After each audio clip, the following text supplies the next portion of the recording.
Leamos o que está escrito em Atos, capítulo de número 2, e o verso de número 17 e o verso de número 18. Diz assim a palavra do Senhor: mas o que ocorre é o que foi dito por intermédio do profeta Joel. E acontecerá nos últimos dias, diz o Senhor, derramarei do meu espírito sobre toda a carne. Vossos filhos e vossas filhas profetizarão. Vossos jovens terão visões e sonharão os vossos velhos. Até sobre os servos e sobre minhas servas derramarei do meu espírito naqueles dias e profetizarão. Tome assento por muito pouco tempo. Nós estamos a 20 minutos da hora em que costumamos terminar esse culto e terminaremos principalmente em respeito àqueles que vão para muito longe e que o transporte está mais difícil e que molharam os seus pés ao sair de casa na água para vir para cá. E voltarão e saberão que sempre poderão vir aqui a este culto, porque poderão voltar cedo para casa. Mas antes que a gente volte para casa, eu quero refletir com você rapidamente algumas coisas sobre esse texto. Esse texto é conhecido, esse texto está no livro de Atos, esse texto acontece em seguida ao dia do Pentecoste, a descida do Espírito Santo sobre todos os irmãos que estavam reunidos nos cenáculos, sem exceção de ninguém, todos os que estavam reunidos lá. E havia uma dúvida entre os estudiosos, as autoridades e a população em geral, porque era muito cedo ainda, a terceira hora do dia, 9 horas da manhã, e eles confundiram aquele momento de glória como sendo um momento em que estava se concluindo uma farra de bêbados e de bebedeira. E eles disseram e acusaram a todos aqueles irmãos de que eles estavam embriagados. E Deus se utilizou de uma pessoa improvável, um dos discípulos mais frágeis, mais volúveis e mais inconstantes, chamado Pedro. Pedro que tinha negado a Jesus, Pedro que tinha insuflado os outros para, quando Jesus morreu, voltar a serem pescadores.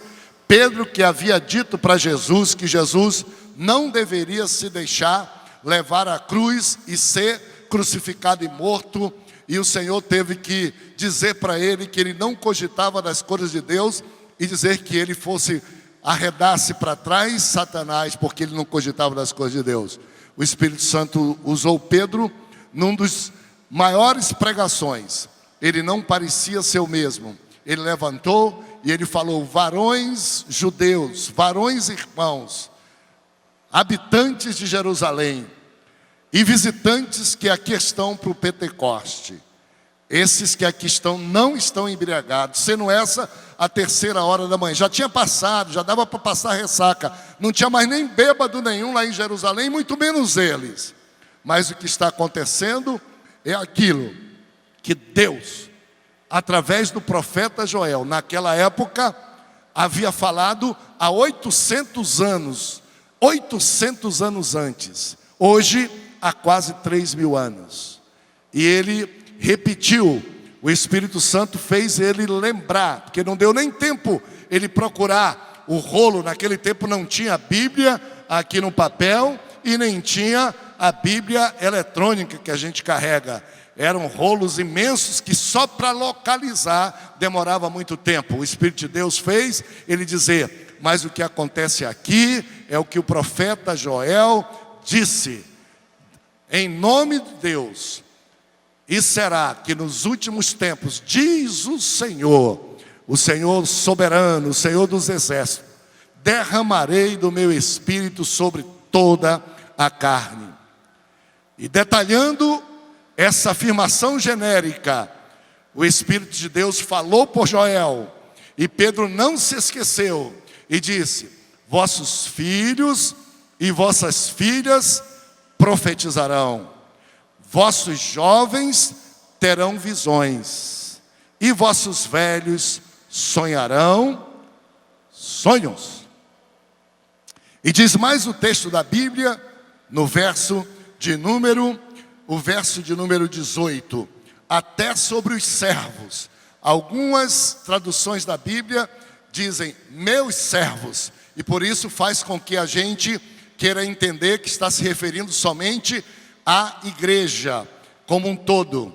Mas as traduções mais aplicadas dizem sobre os servos e sobre as servas, sobre meus servos e servas, derramarei do meu espírito naqueles dias, diz o Senhor, e profetizarão. Como Deus não é um Deus que faz confusão e que mistura as coisas, deixa eu mostrar para vocês também alguma curiosidade mais. Primeiro, uma promessa de Deus. Segundo, uma promessa que começava a se cumprir no dia de Pentecoste. Terceiro, não era uma promessa para se consumar e se esvair só no dia do Pentecoste. Por que que não era? Porque a profecia diz que é para os últimos dias. E ali estavam se começando os primeiros dias da vida da igreja. Então não era só para o Pentecoste, como muitos cristãos dizem, que o batismo no Espírito Santo, o derramamento do Espírito Santo aconteceu só naquela época e morreu. Nós nem vamos entrar nessa seara, porque a palavra do Senhor diz, e esta promessa diz respeito a vós, aos vossos filhos, e a tantos quanto o Senhor chamar. Então está por terra a ideia de que ali foi o começo, ali foi a inauguração da era da igreja e da era do Espírito Santo, que só vai findar, e os últimos dias serão quando a trombeta soar, o céu se abrir e nós subimos com o Senhor nos ares. Então atenção, tem gente dizendo Jesus vem, Jesus está para voltar. Então o maior sinal que nós devemos esperar do céu não é fome, a fome é para lá, não é guerra, não é isso tudo. Para a igreja o maior sinal dos últimos dias, diz a Bíblia, para a igreja do Senhor Jesus, é o derramamento do Espírito Santo sobre todos, indiscriminadamente. Esse é o nosso sinal. O sinal é os nossos filhos e as nossas filhas pequenas. Vamos interpretar. Nossas crianças, meninos e meninas, vão profetizar. E nós não estamos vendo muito isso agora não, mas vão se preparando, porque nossas crianças vão ser cheias do Espírito Santo e vão ser profetas de Deus para nossa casa e para nossa igreja. E vamos ansiar isso antes do último dia, pois será, diz o Senhor, que nos últimos dias, antes que eu volte, antes que se encerre a história, meu Espírito vai vir sobre todos, e o sinal vai começar pela criança. Filhos e filhas, crianças. E não se admirem não, porque o Senhor já tinha dito várias vezes, quando os discípulos discutiam quem era o maior, discutiu quem era o crente mais fiel, o Senhor Jesus pegou a criança e colocou sobre seus pés e diz, quem não receber o reino de Deus como a criança, não é digno dele. E os incrédulos, vendo as crianças do tempo de Jesus, dizendo, bendito que vem em nome do Senhor, hosanas, quando ele entrou em Jerusalém, mandaram, não se incomodaram com a voz dos idosos, não se incomodaram com a voz dos adultos.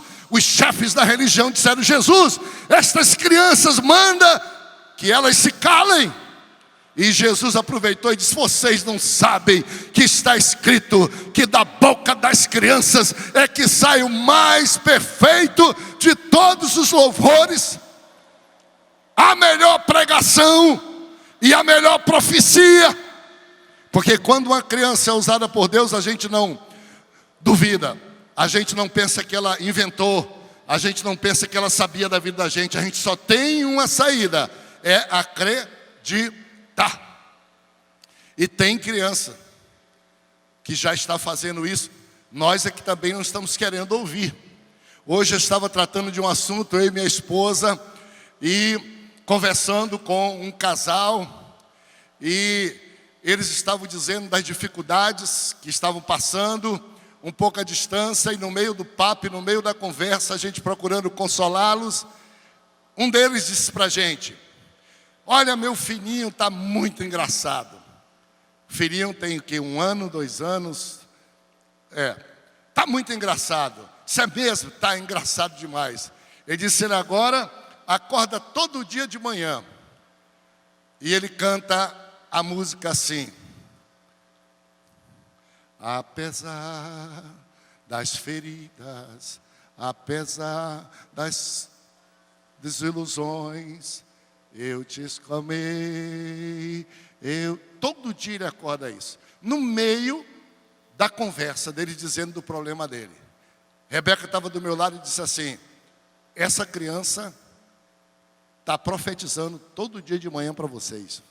Vocês não estão ouvindo. A admiração deles era a criancinha de 2 anos, podia estar cantando qualquer outra coisa, e nesses últimos dias que eles estão passando pelas suas aflições maiores, a criança acorda dizendo: apesar, deixa eu te usar para curar, para salvar. Crianças fazem isso. Eu estava lembrando, enquanto conversava com ele, que a gente cantou aqui, há poucos dias esteve aqui o Eliseu, a quem Deus deu o hino, que a gente estava cantando aqui. Eu estava lembrando, perguntei da Rebeca, como é que é a estrofe daquele hino? E ela me lembrou, porque eu às vezes troco um pouco a palavra e diz assim: a gente precisa entender o que Deus está falando. Olha só, contrassenso. Quando ele fica em silêncio é porque está falando mais alto, trabalhando. Olha só, a gente precisa entender o que Deus está falando, mas ele não está falando, ele está em silêncio, mas está trabalhando. E quando ele está em silêncio, está falando mais alto ainda. Vocês sabem que há pregações e palavras. Existe um ditado que se diz no mundo que o silêncio foi a mais eloquente discurso que já houve. Quando um pai faz um silêncio, quando uma mãe faz um silêncio, quando alguém está falando, quando o filho chega, conversa muito, o pai olha, ou a mãe olha, pergunte do Felipe, pergunte dos meus filhos aí, que eles vão dizer para vocês o que é que significa. De mim, eles não apanhavam nunca, a mãezinha aí era que cuidava deles aí, também não batia com força nenhuma para eles todos aí não, mas eu, quando olhava para eles, amigos, era a palavra. E o Senhor falou. E nós precisamos abrir os olhos para ver o que o nosso Deus está dizendo. Atenção para outra coisa. Na palavra do Senhor está escrito que acontecerá que nos últimos dias derramará do seu Espírito sobre toda a carne. Mas vossos filhos e vossas filhas profetizarão. Eu gostaria de hoje, com muita alegria, nossas irmãs fizeram o congresso, hoje elas fariam parte do culto todo, mas nem puderam chegar aqui a tempo para fazer a primeira parte do culto, que seria com elas. Mas eu queria me dirigir a vocês, minhas queridas irmãs que aqui estão, e eu me levanto com a tranquilidade e com a felicidade muito grande. Eu não entendo por que nas igrejas se discute se mulher é e se mulher pode. Eu não entendo. Eu me envergonho de pertencer a uma instituição que ainda hoje, século 20, gasta tempo dizendo: mulher é um sub-humano, mulher não pode, mulher na igreja não pode fazer. E tem muita gente que critica, e eu sei que o Brasil todo está me ouvindo, o mundo critica a nossa igreja aqui em Belém do Pará, porque desde que nasceu, com Gunnar Vingre e Daniel Berg, Sara Berg, Frida Vingre e Lina Nistro, elas cuidavam da igreja quando seus maridos, por 1 ano, Lina Nistro, por 1 ano, ficou cuidando da igreja fundada no Amazonas, enquanto seu esposo Samuel Nistro precisava ser pastor aqui, ela ficou lá. Eu não entendo. E eu não entro nessa polêmica porque eu acho ela tão atrasada, acho ela tão vergonhosa. Quer-se saber qual o grau de educação de um povo e de civilização de um povo? Olhe como é que ele trata o ser humano, incluindo homem, mulher e crianças. E se tratar mal a criança porque não é adulto, e a mulher porque não é homem, é porque não tem educação e não tem a visão de Deus. Se Deus quiser, numa próxima segunda-feira, eu vou começar um estudo aqui na carta de Paulo. Não gosto muito disso, mas uns 3 estudos. E o primeiro que eu vou falar é sobre o que a Bíblia diz em função de mulheres. Mulheres servindo a Deus em qualquer lugar que Deus chamar. Em qualquer lugar que Deus lhe der a graça e que der a vocação. Vou falar um pouco mais. Hoje eu não vou entrar muito nisso por causa do horário. Mas, se não houvesse nenhuma razão a mais, se não houvesse nenhuma explicação a mais, eu me dobraria diante desta do Senhor, dizendo assim: nos últimos dias eu derramarei do meu espírito sobre toda a carne. Vossos filhos, homens e machos, e vossas filhas, mulheres, femininas. O Espírito de Deus foi consciente de que nos últimos tempos ainda teria os bestas que acham que mulher é para ser morta, é para ser violentada, e está aí esse país todo com essa cultura miserável, machista, que às vezes atinge a casa do crente e a casa do pastor, que trata mal sua esposa, sua filha, e você precisa se arrepender. Porque na casa de Deus não existe lugar para isso. A Bíblia nunca autoriza nada disso. Nada. Se não houvesse uma palavra, eu me dobraria. Nos últimos dias, diz o Senhor, derramarei do meu espírito. Mas se eu não disser que vai ser sobre as filhas, as mulheres, a igreja vai continuar machistas, só homem, discutindo, querendo. Então, quem tem ouvidos para ouvir, ouça. 2.800 anos atrás, 3.000 anos atrás, Deus já olhava a condição da mulher e Ele disse: um compromisso meu é fazer com que homens e mulheres que eu criei para minha glória sejam bem tratados. E eu vou salvar homem e mulher. E eu não faço a diferença entre eles nenhum. E eu vou derramar do meu espírito. Deixa eu dizer uma coisa para vocês, que vocês poderão dizer quase herética. Quase. Antes do culto eu estava conversando com o pastor Nelson, pastor Alípio, pastor Eurípides. A gente chega sempre 6h30 ali, para conversar sobre a igreja, sobre o culto e orar por esse culto. E conversando com eles, nós dissemos: hoje não vem ninguém para o culto. E eles disseram assim: pastor, se fosse homem não vinha ninguém, mas a mulherada vem. Eu fiquei olhando aquilo, eu digo: que tal? As mulheres arranjam um jeito, para ela não interessa se começou o congresso, terminou o congresso, se está chovendo, se não está chovendo, não interessa. Elas vêm. Deixa eu falar uma coisa para vocês, homens. Tratem bem as suas esposas, hein? Tratem bem suas filhas. A palavra do Senhor diz. A palavra do Senhor nos manda. E aproveitem para receber o Espírito Santo em grau de igualdade. Mas hoje, se nós formos fazer um teste, não é um bafômetro de cachaça, porque não estão embriagados. Mas se houvesse um aparelho para medir espiritualidade e nível de ser cheio do Espírito Santo, as mulheres estão dando um banho nos homens. E a obra de Deus é para ser feita por quem acredita em Deus e quem é cheio do Espírito Santo, não é porque é homem. O Espírito é que faz para quem se submete. E a Bíblia começa dizendo: vossos filhos e vossas filhas. Acabou a discussão. Não tem discussão. E quem quiser discutir, discuta com Deus. Discuta com o Espírito de Deus. Pergunte por que Ele não fez só homem. Porque Ele disse: não é bom que o homem esteja só. E pergunte para ele, por que você não falou só em homem aqui? Olha, Paulo falou que a mulher fica calada. Foi Paulo. Falou naquela cidade para aquela igreja.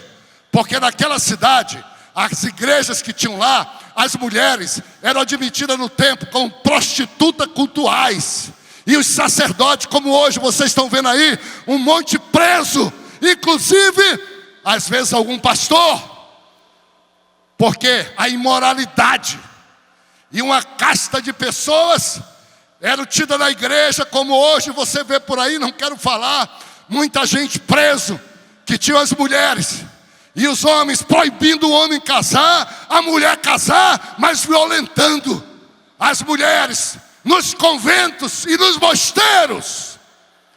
Vamos acabar com hipocrisia, vamos crer no que o Espírito de Deus diz, não há o que discutir. Porque 3.000 anos atrás ele já avisou, ó, se previnam, porque o sinal da minha presença é derramar o Espírito de Deus sobre homens e mulheres. Então vamos proibir Deus de fazer? Sejam cheios, homens e mulheres.